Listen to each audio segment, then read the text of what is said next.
Hi everyone, journal page, and I'm using this sketchbook, sketch notebook, whatever, sketchbook paper, and I am kind of experimenting. I had this magazine page and I really like all the colors here, and I figured let's try and use it as a background, like we use any kind of painty paper as a background. I could have taken any kind of painty paper, jelly print, stuck it to my page and started a background. And I decided to try and see if I can work with a magazine page. The only thing I've done so far is just glued it with plain white glue to my page. And what I'm want to do is I want to stencil it on top of it. I'm going to use this stencil, and I want to stencil on top of it with a gesso and see if I can incorporate another color on top of the gesso. The gesso is a great primer, and it has a really good hold on a page. That's why I'm using white gesso, and I'm just gonna start going over. I'm really hoping that I will have a nice result. I have beautiful colors in the back that some of them of course is going to get covered with the gesso, and I have lovely details.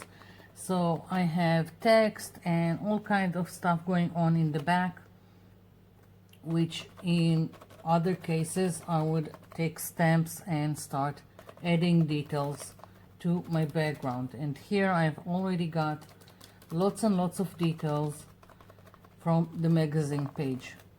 So I'm just taking the gesso with a makeup sponge, and here I'm dabbing excess and just going over.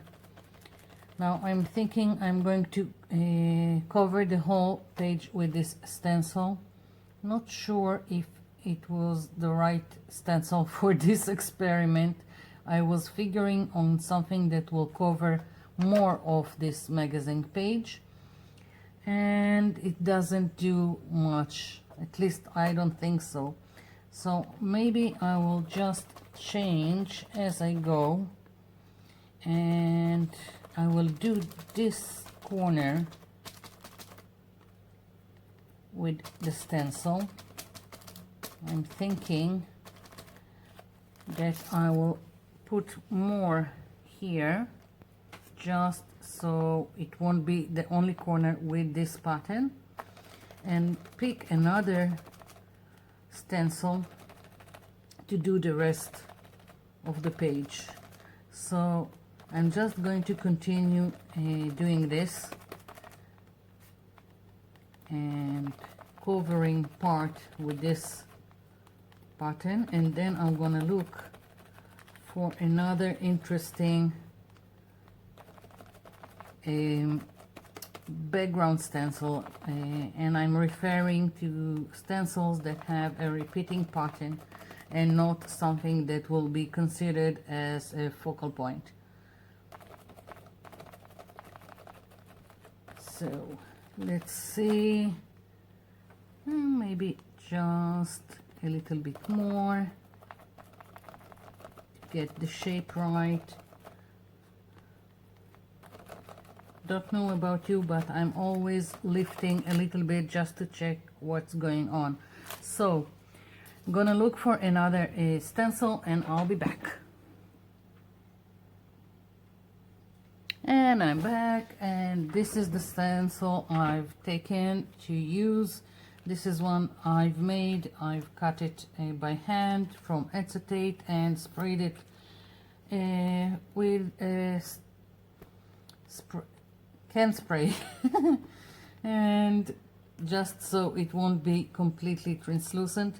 Nowadays I don't even bother, I just leaving the acetate as is. But if you're doing your own stencils and you like them to be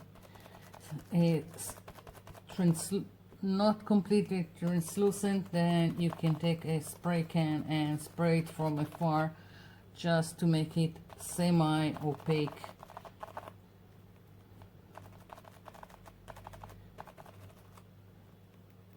Let's hope I will get something interesting from this experiment.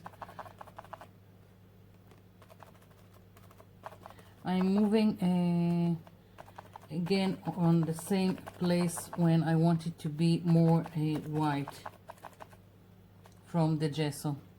If I don't want a complete coverage, then I'm leaving it as is. But if I want a complete coverage, then I go back sometimes with 3 layers of gesso.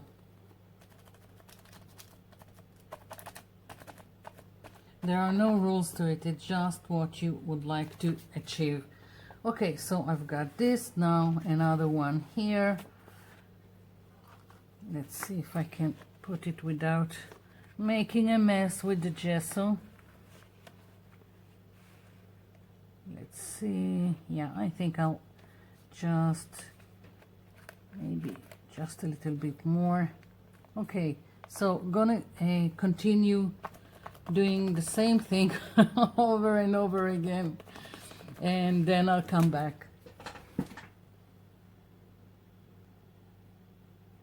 Okay, so this is dry, and so many ways I can go about it now that I really didn't know what to do. I thought maybe I will do some sprays, and then wherever I have the gesso it would be more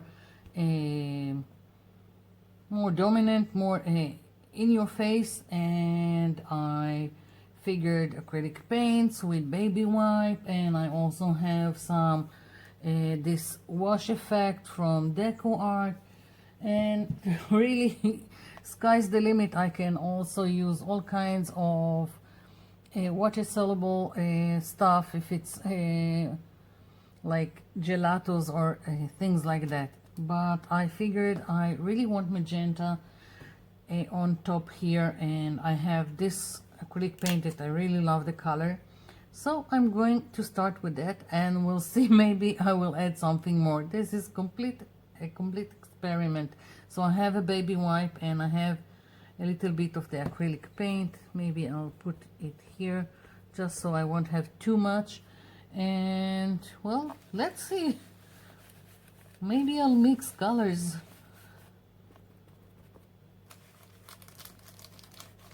Wow. I am already loving what's going on here. Wow, the color. A little bit more.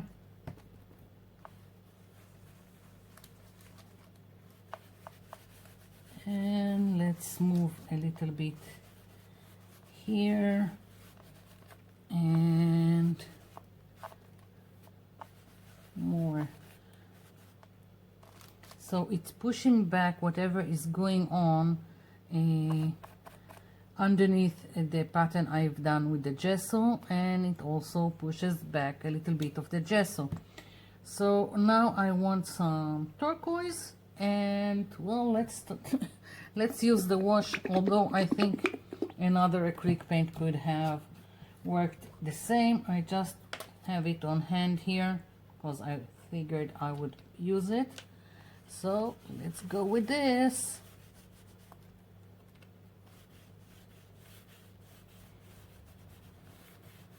Well, it seems to me it acts almost exactly as any acrylic paint. And I'm also letting this mix a little bit with the magenta, so I have a nice color here in between.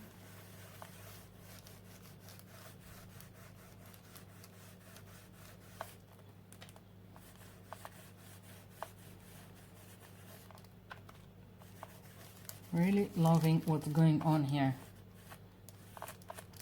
Yeah.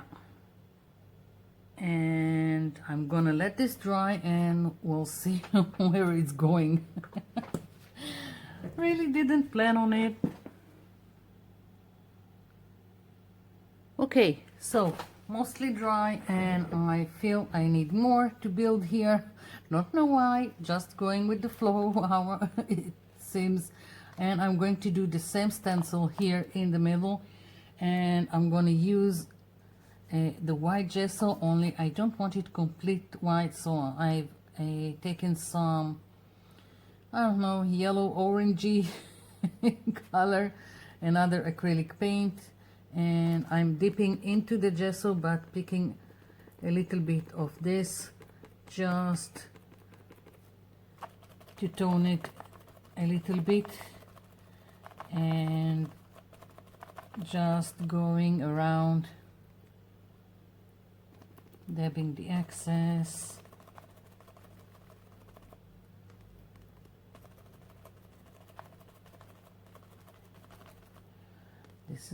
This can have the potential of being a complete mess, but I'm having so much fun making this mess.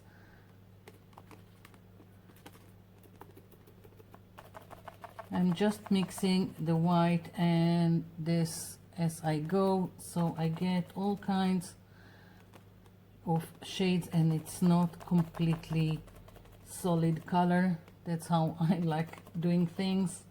Otherwise, it turns out flat.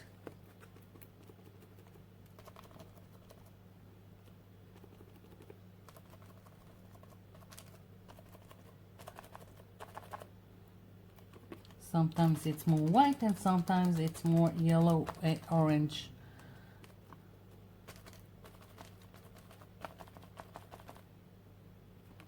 And I still need to figure out the focal point or leave it as is. Sometimes I just like a background as is and I leave it be.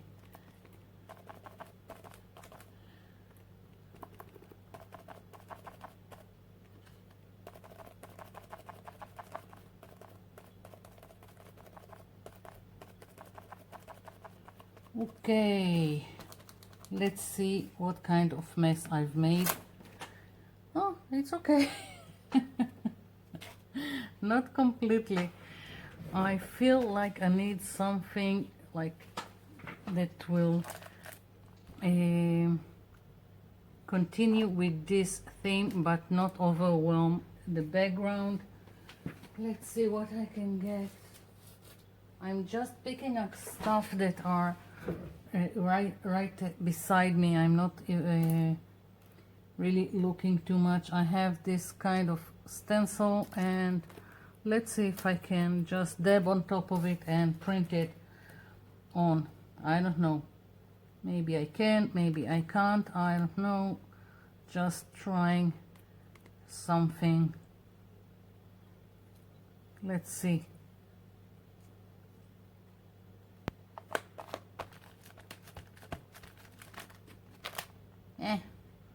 Not so much. Let's clean this a little bit. And well, I can take some, let's try some just leads, circle leads from all kinds of stuff that I'm always keeping, and it doesn't work. I need more paint. Let's see, I've got this, well, it says linen, I don't care. It's here, I'm using it. Told you, just using whatever is here. Let's spread it. Let's find something smaller. Okay. Yeah.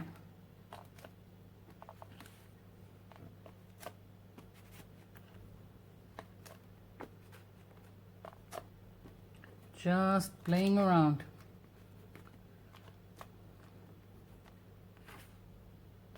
So much fun.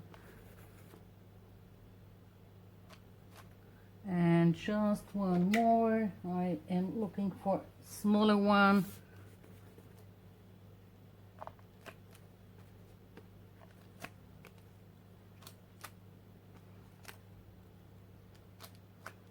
Yeah, I'm really liking all the details I've achieved here. Sometimes it's a mess, sometimes it's great. Okay, so moving aside all this, I need to think a focal point. Do I want one? I think I do. And well, I'll be back. I'm back and I grabbed one more of my stencils, just so you can see I've put it on this. I decided to go with a feather for my focal image, and I'm going to put it right here. Now I've picked a deep purple and a little bit more of the magenta I've used in the back. Now I've decided on this only because between the turquoise and the magenta I have a shade of a purple here, so I just figured let's go with it.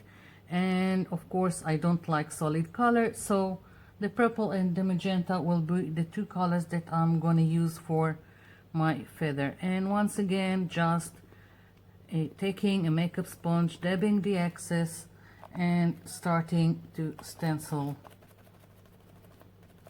And I'm starting with the deep purple, and as I go along I will just add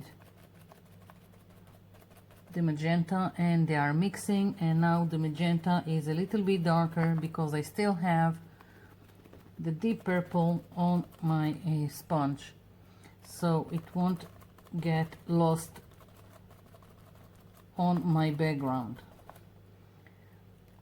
I could have just take black acrylic paint and did the feather, but I decided that I'm going all in with this color full page, and it's really fun.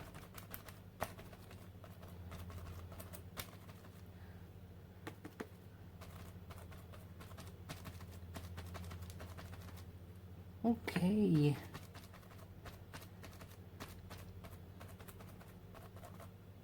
Let's see how it looks.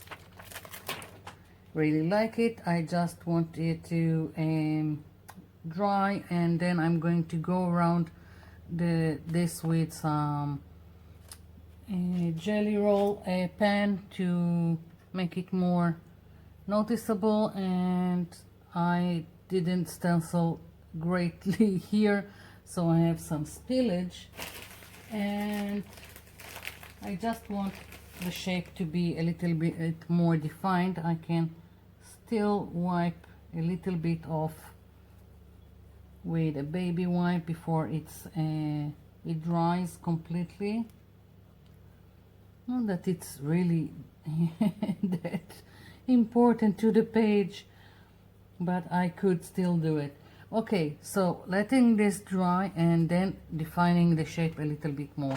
I'll be back. I'm back. So just took a white jelly roll pen and went around the shapes to make them more defined, and very loosely with the lines, not being fussy about it. Like so. You can use Posca pens, you can use all kinds of metallics, whatever you've got. Even the simplest felt pens pens whatever you've got to do this. And now I just want to go around my page and darken the edges, so I'm just gonna take the same paint I've got. I will use the darker purple, and again very loosely going around, not looking for straight edges, and just darkening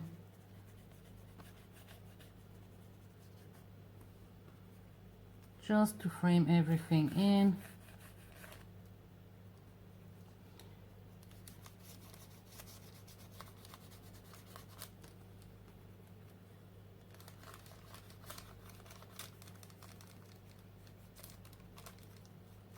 I'm going inside a little bit more in the corners. That's how I like it. You can be precise, you can do whatever kind of border you're feeling like. This is a very, very loose page.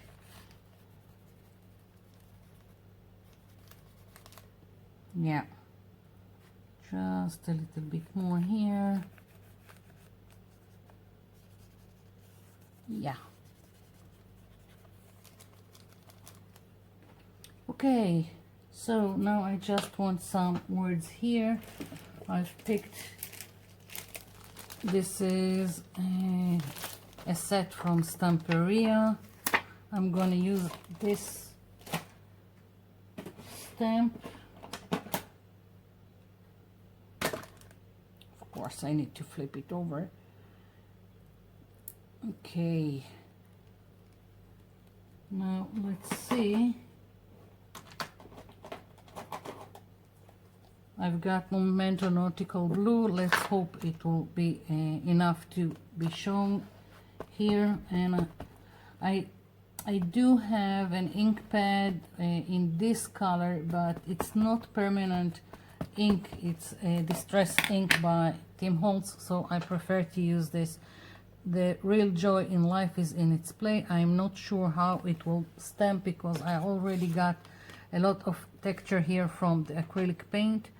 So I'm just gonna put it here. I'm gonna push it real hard and hope for the best. And if not, I will just again use some kind of pen to go over. Yeah, okay, not great, but not bad. So just going to take a jelly roll pen and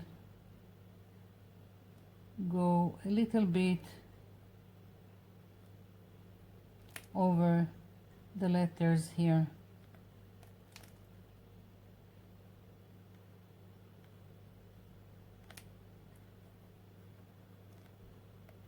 Here I've got a lot of texture, so it's really hard to stamp on.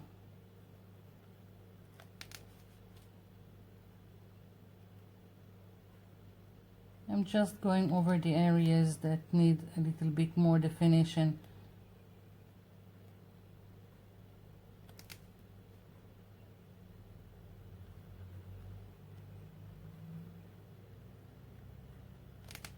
Good enough for me.